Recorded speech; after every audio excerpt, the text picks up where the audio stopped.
like with any other reforms, like with any other policies or regulation, we always have to look for some private solutions to a problem. So private solutions to developing countries exist. So let's look at some of them. Well, first of all, we have to encourage the flow of the private capital.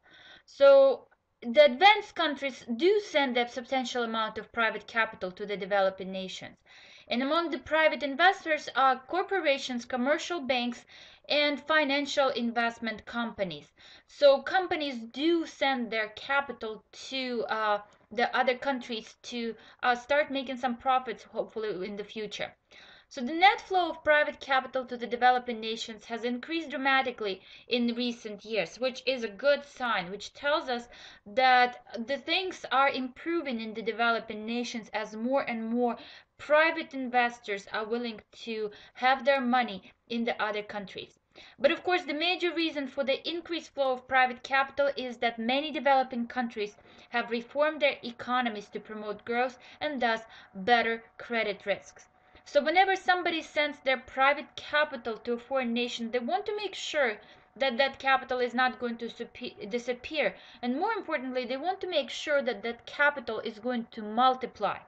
So creating the circumstances for improved profitability, creating circumstances that will support that foreign investment, of course, is important.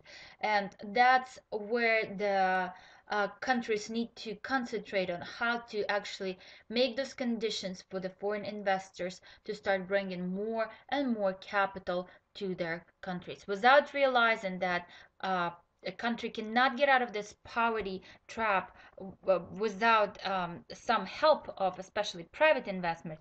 The country is not going to be able to help itself out.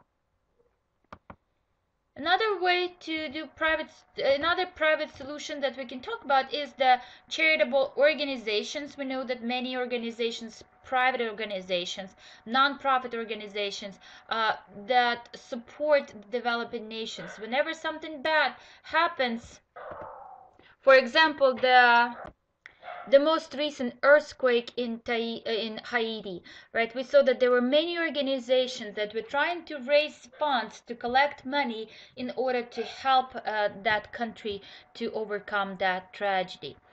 So charitable organizations help out a lot those developing nations to overcome the poverty. Also, there exist such organizations, non-government organizations that we call NGOs, non-government organizations that are profitable, non-profit organizations that pursue social aims that have political aspects but not openly political organizations. So in order for organization to be considered NGOs, it has to, it can have several orientations.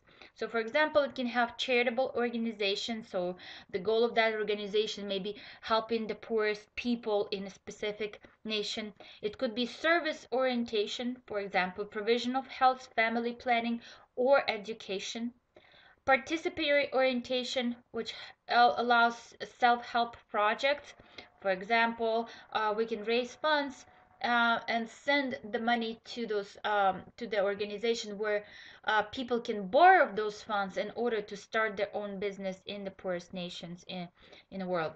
Or empowering orientation, which is helping the poor to achieve prosperity through education. So empowering orientation means that we are helping out to increase awareness of importance of education when it comes to development, when it comes to prosperities.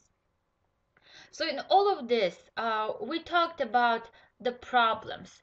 We talked about the existence of poverty. We talked about existence of those countries and why sometimes they cannot help themselves.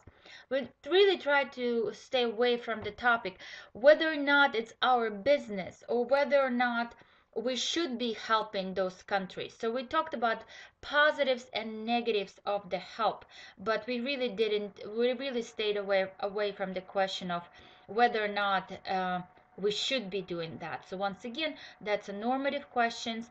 That's something that people a lot of times decide on their own, and based on their beliefs, based on their morals, based on what they think is the best solution to that problem. But the poverty problem still exists.